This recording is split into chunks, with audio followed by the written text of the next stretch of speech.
আগরতলায় কেরচমনি স্থিত শিবকালী মন্দিরে কালী মন্দিরের 32তম প্রতিষ্ঠা বার্ষিকীকে কেন্দ্র করে আজ দেখা গেছে যে বস্ত্র বিতরণ কর্মসূচির আয়োজন করা হয়। 32তম প্রতিষ্ঠা বার্ষিকী উপলক্ষে মন্দির প্রাঙ্গণে রুদ্রচণ্ডী মহাযজ্ঞেরও আয়োজন করা হয়েছে।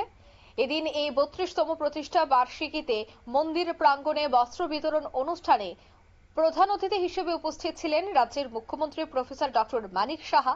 তাছাড়া উপস্থিত ছিলেন মেয়র দীপক মজুমদার, সমাজসেবী তথা সাংবাদিক সেবক ভট্টাচার্য সহ অন্যান্যরা। তবে এই অনুষ্ঠান থেকে কি বলছেন মুখ্যমন্ত্রী শোনাচ্ছি। আজকে 32তম যে ফাউন্ডেশন ডে শিবকালী মন্দিরের কেরচমনিতে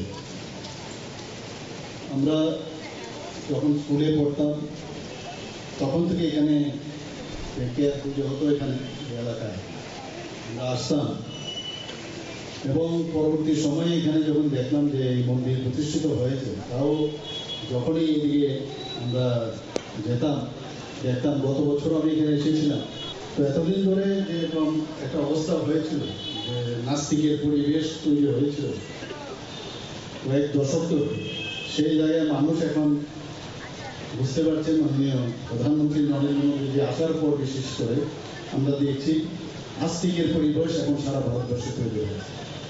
রাম মন্দির থেকে শুরু করে কেদারনাথ থেকে শুরু করে বিভিন্ন জায়গায় উনি যেভাবে আমাদের দেশের যে কৃষ্টি সংস্কৃতি পরম্পরা এবং আমাদের যে আস্থা, সেই আস্থাগুলো উনি পুনরুদ্ধার করার চেষ্টা করছেন। ত্রিপুরাতেও আমরা চেষ্টা করছি। আপনারা সবাই জানেন মাতা ত্রিপুরা সুন্দরী মন্দিরে আমাদের মাননীয় প্রধানমন্ত্রী নরেন্দ্র মোদীজির হাত ধরে আমরা নতুনভাবে সেটাকে সমস্ত ভারতবর্ষে তথা সারা পৃথিবীর মধ্যে 51 পিঠের এক পিঠে যে অবস্থান, সেটাকে নতুনভাবে আমরা প্রতিষ্ঠিত করতে যাচ্ছি। ত্রিপুরার অনেক দেবদেবীর জায়গা এখানে আছে। মহারাজা মানিক্য ডাইনেস্টির সময় আমরা দেখেছি যে ওনারা কীভাবে সমস্ত জায়গার মধ্যে সেখানে মন্দির থেকে আরম্ভ করে, পুকুর থেকে আরম্ভ করে, রাস্তাঘাট, এত সুন্দর সুন্দর প্রকল্প তৎকালীন সময় ওনারা করেছেন। সেগুলো কিন্তু আগে আমরা দেখতাম, আগে সরকার সেগুলোকে স্বীকৃতি দিত না, কিন্তু আমাদের সরকার আসার পর সেগুলো আমরা স্বীকৃতি দেওয়া শুরু করেছি। উপরন্তু আমরাও নতুনভাবে অনেক কিছু আমরা করার চেষ্টা করছি। আপনারা সবাই জানেন যে নর্থ ইস্টের কি অবস্থান ছিল আগে। শান্তি সম্পত্তি যদি না থাকে, কোনো রাজ্য বা দেশ বা কোনো রিজিয়ন ডেভেলপ করবে।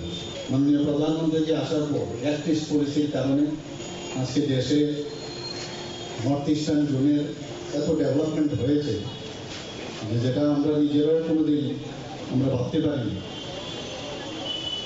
তো সেই কাজগুলো করছে। একদিকে ইনফ্রাস্ট্রাকচার ডেভেলপমেন্ট, হীরা মডেল উনি দিয়েছেন শান্তি সম্পত্তির জন্য। প্রায় নর্থ ইস্টার্ন জোনে 11 থেকে 12টার মতো রেকর্ড হয়েছে। যারা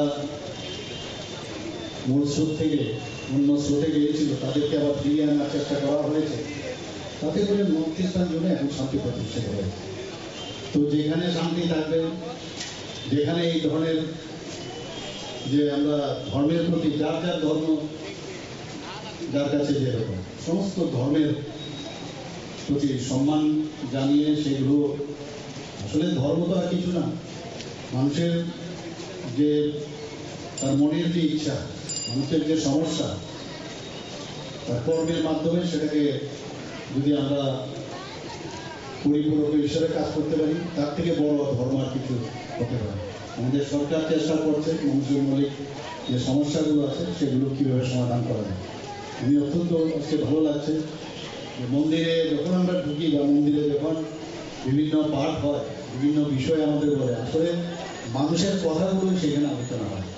আমরা কোন জায়গায় আমাদের থাকা উচিত, আমরা কিভাবে চলা উচিত, একে অপরের প্রতি সম্মান প্রদর্শন, একে অপরের প্রতি ভালোবাসা, রীতি, এগুলোর কথাই বলা হয়।